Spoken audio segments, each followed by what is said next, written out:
Hello everybody and welcome to my review of Squid Game, the Netflix original series, which you've probably never even heard of or are absolutely obsessed with.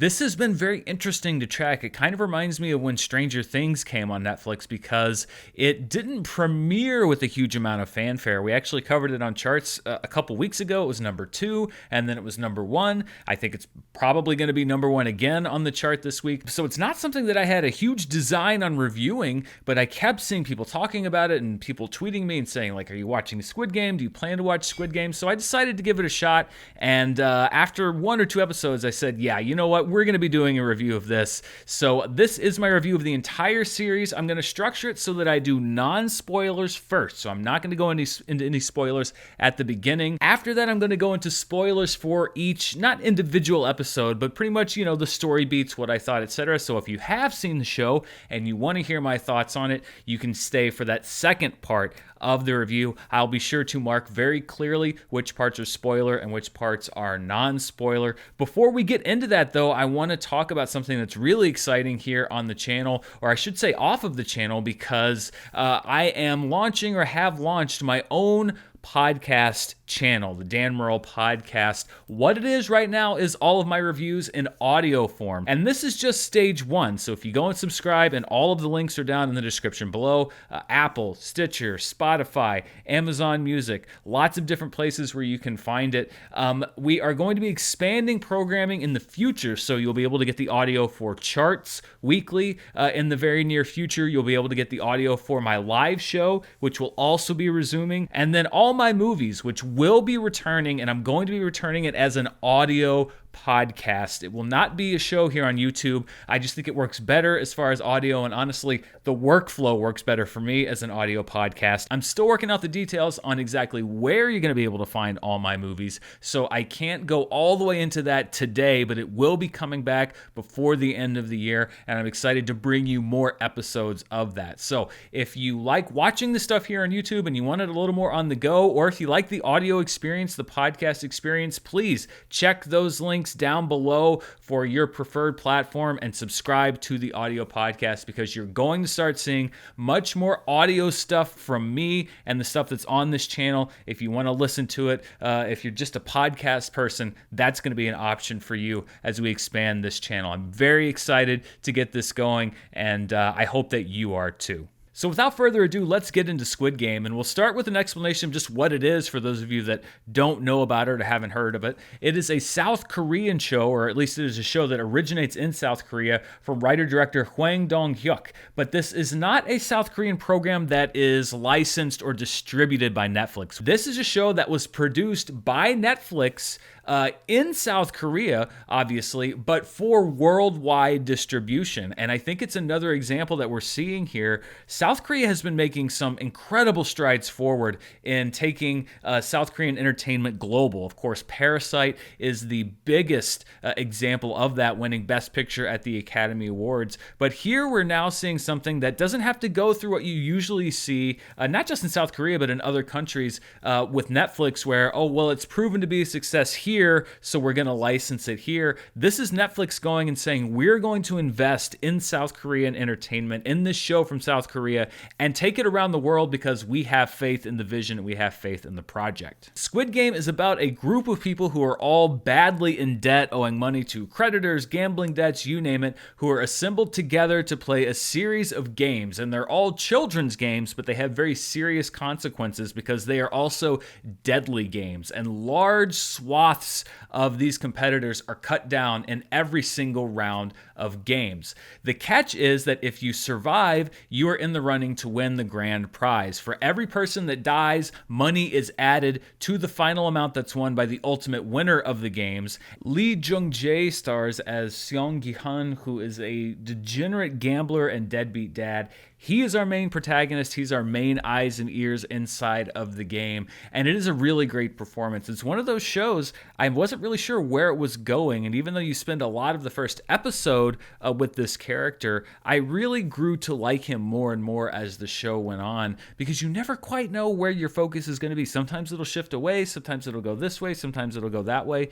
but you always come back to the center of the story. Squid Game has one of the best first episodes episodes of a television show that I can remember, honestly, and I don't mean even recently. I just mean when you're looking at the economy of the storytelling here, it establishes most of the main characters, it establishes the premise of the story, where they're going, what their lives were like before this game, and then you get the first round of games, which is red light, green light. It's something that everybody has played, and it's so kind of darkly comical and yet also chilling by establishing just what's at stake here.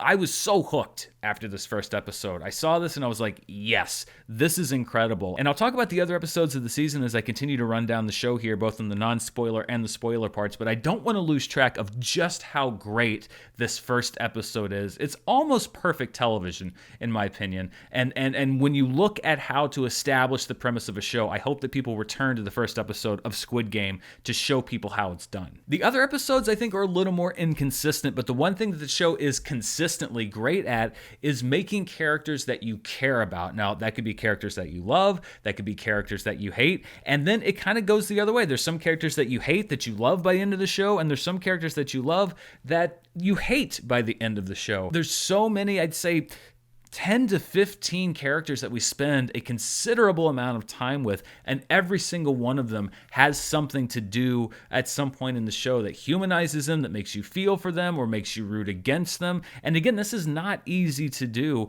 and I also don't want to get this lost in the shuffle. My main issues that I have are really with overall plot stuff, and not much to do at all with character stuff, because the characters are so well drawn in the show. This is also a very twisty-turny show. There's always something around the corner that you may not expect. I think a lot of these twists and turns worked. I think some of them didn't work so well, particularly when you get into the middle of the season. We spent a lot of time with different storylines that it didn't seem like really had a huge amount to do with the overall end of the show, and so it made those storylines feel a little anticlimactic. Now, it could be that if they do a second season of the show, I hear it's kind of up in the air right now, that these things may come back. And so in retrospect, they'll seem more important than they are in the first season. But looking at them in the context of this season, I really feel like you're looking at stuff in episodes 3, 4, and 5, maybe a little bit into episode 6, that you kind of say like, well, I wonder if you could have shaved that down or maybe eliminated it entirely from the show and cut the episodes by 1 or 2 and told a more efficient story. Again, you can only go by what we have right now, but those are my feelings on a few of those things, and I'll get into it a little bit more in the spoiler part that happened over the series of the season. I mentioned Lee Jung-jae. I think this really is his show. This really is his season because you were so focused on him and focused on his character. But there are really some other great standout performances as well. Nobody is bad in this show, but a few people that stood out to me. There's Oh Young-soo as Oh Il-nam, who is an older man who befriends Gi-hun in the game, and their friendship drives a lot of the narrative of the show. You have Anupam Tripathi as Abdul Ali, who is a naive young worker who's playing the game to benefit his family. Park Hae-soo plays a character named Cho Sang-woo, who's a friend of Gi-hun's, who's facing money problems despite a successful career. And then you have Kim Joo-ryung as Han Min-yo, who's a very kind of unstable player who seems to change her allegiances with whoever might get her one step further down the line. She's very unpredictable, and that's what makes her character so interesting. I'm sure I got some of those pronunciations wrong, by the way. I'm doing the best that I can, but the important thing to remember is that these actors give great performances, and it'll be interesting, largely because of where we are in the season, and there's so much TV to go, but is a show like Squid Game going to get serious consideration in the awards show picture? I think it should be, because this is some really great television, especially in the technical categories, and that's something else that I wanted to point out. The production design is such a standout, and it's so good that I couldn't really tell in a lot of cases whether they built some really great, well-designed practical sets or if they built smaller sets that were enhanced by computer graphics, because there are so many set pieces in this movie that look huge, look vast and expansive, and if they are practically built, and some of them had to have been, they're so well done and they look so compelling.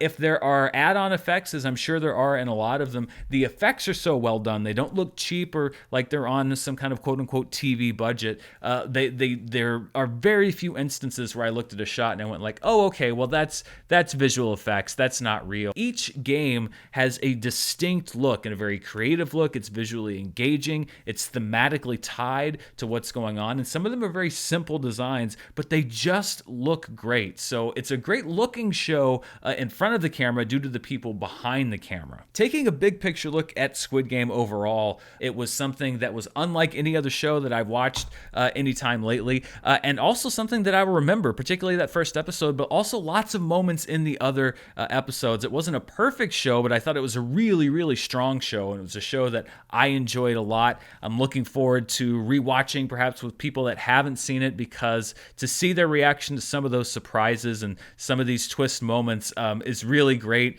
And I'm sure that there's going to be a lot of people that discover this show with a group of people, and you're going to have a great time, I hope, watching this show with friends or family, because there's so much to discover inside of it. I think the thing that it really proves are the results that you can get by investing in programming from around the world, because as I've said, South Korea has been making some of the most interesting films, particularly of the past decade. And the idea of a company like Netflix going to South Korea and saying, we're going to invest with you in an original show. We're going to move outside of the traditional, Hollywood constraints or even English language speaking constraints and make a show in South Korea using this talent and this vision that we love. It shows that you can get some really fun and some really unique entertainment. And if you're Netflix right now, really buzzy entertainment stuff that's going to be big on social media and big on YouTube with reaction videos and breakdown videos and reviews and stuff like that. It goes to show that there's no formula for something other than make something good.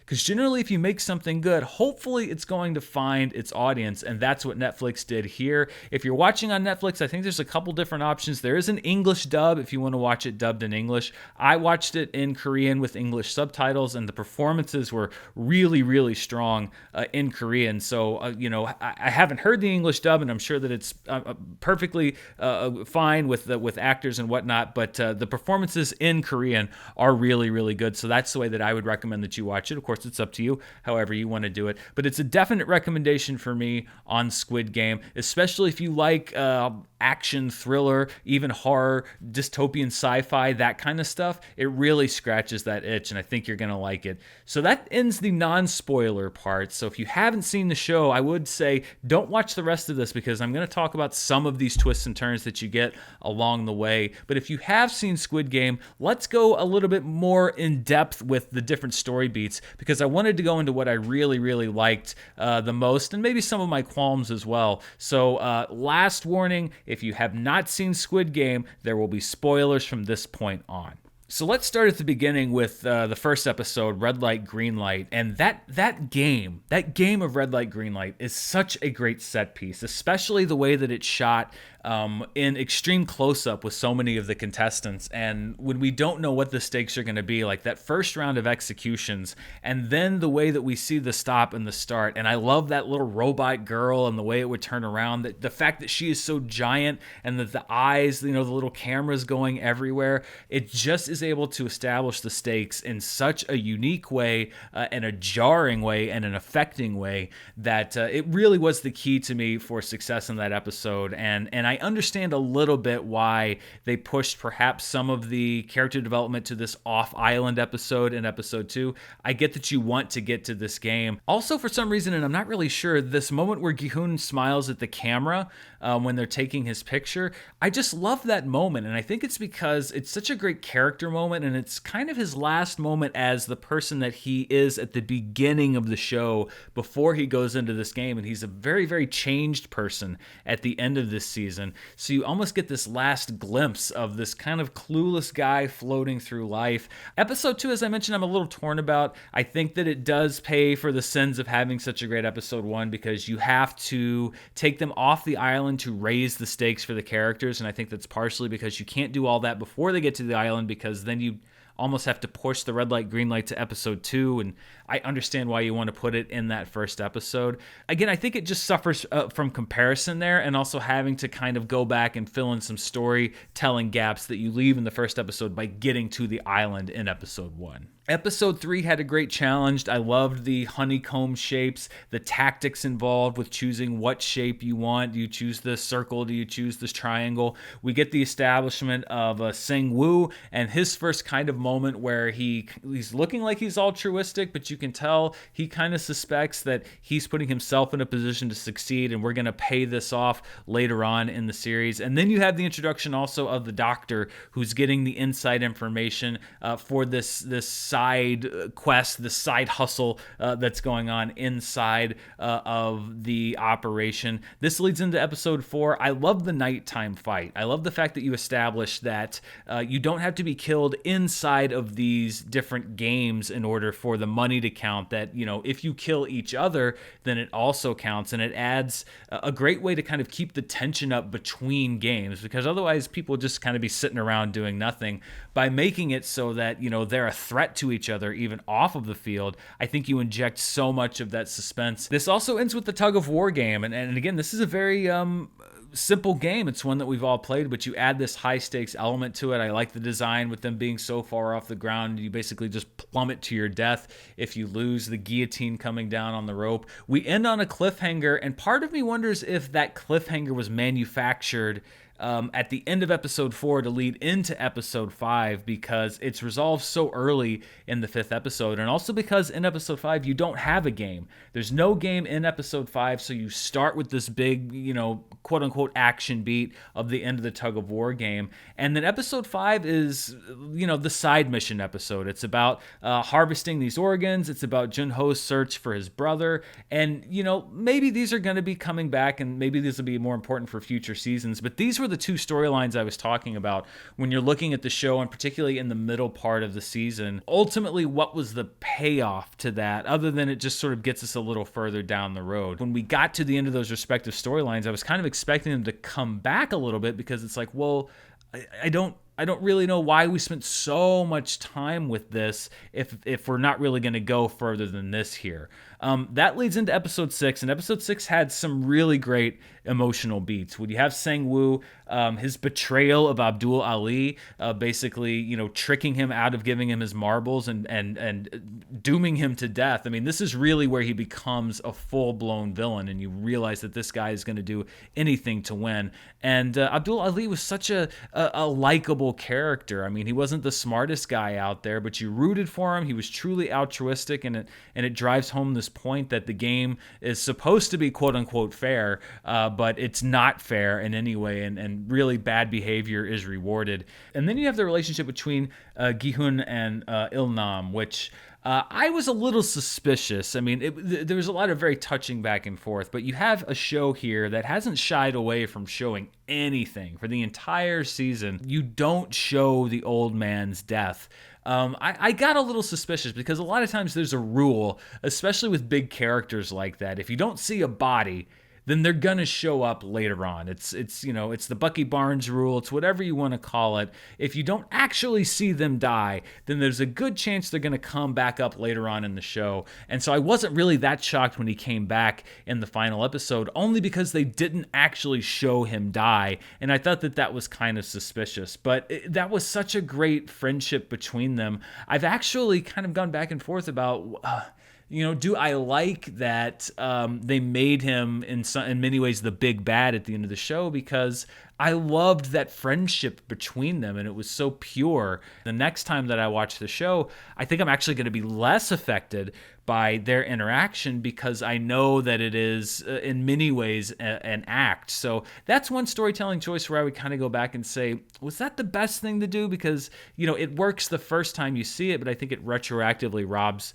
a lot of emotion out of the show. Episode 7, we're introduced to the VIPs, these guys that are there watching the game and betting on everything. I love the concept of this glass bridge where you have to guess which squares are which, and the fact that if you have an early number, then you're just kind of doomed. There's no way you're getting to the end. And then we have Deoksu's demise at the hands of Minyo. This is a great example of a bad guy and letting him survive long past his fresh by date, but only so that his demise is that much more satisfying. And I think that was the way for him to go, to sort of be threatening everybody and then to go out the way that he said he was going to kill everyone else. And it was just in time because you really have to introduce the true heel of the season, which is Sang-woo and his murder of the glass manufacturer. That sets up a great showdown in the final 2 episodes. Episode 8 was one. I think that actually episode 8 and 9 weren't my favorites of the season, which sometimes you would say you want the wrap up to the season to be maybe some of the strongest episodes. I think the season was maybe a little bit more front loaded.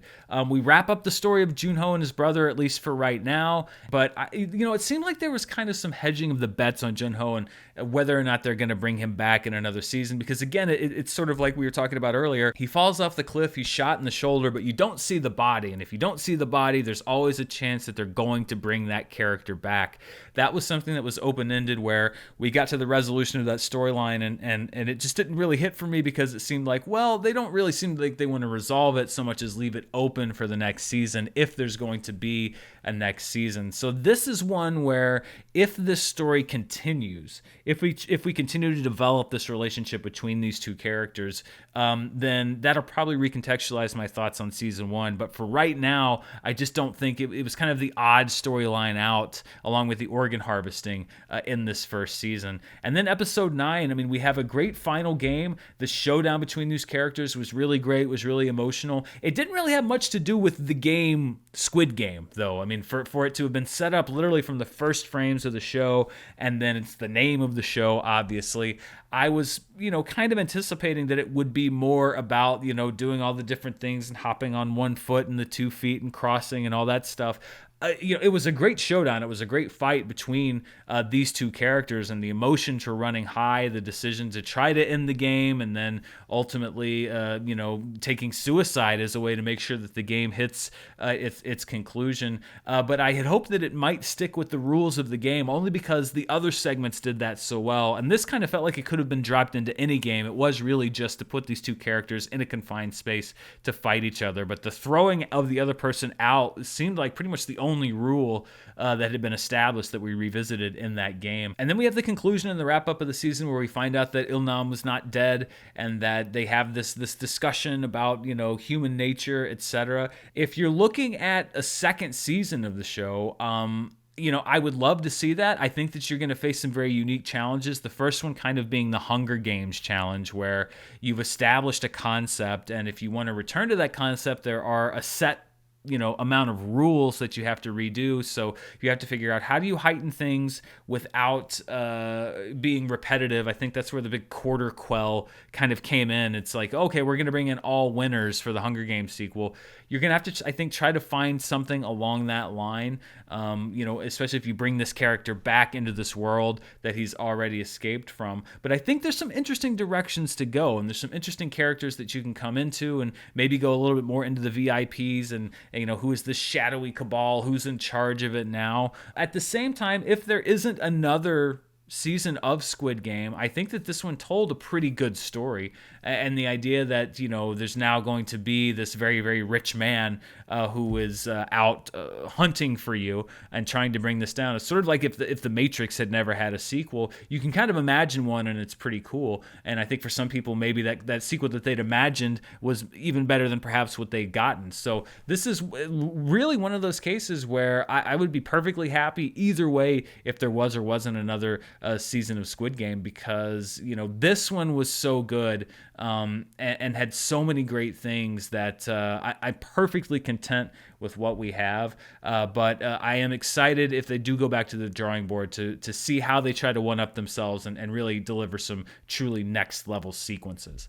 So those are my thoughts on Squid Game Season 1. Thank you so much for watching and listening. Don't forget, if you want to hear my reviews and later on the other programming here on the YouTube channel, be sure to go down and subscribe to the Dan Murrell podcast channel. All of those links are down in the description below. Thank you so much for watching and listening. I will be back on Monday, tomorrow, to talk about Venom Let There Be Carnage's opening weekend, which looks like it was huge. We will break down where it stands in the context of the fall, in the context of the first movie. Lots of stuff to talk about, including No Time to Die and its first worldwide weekend.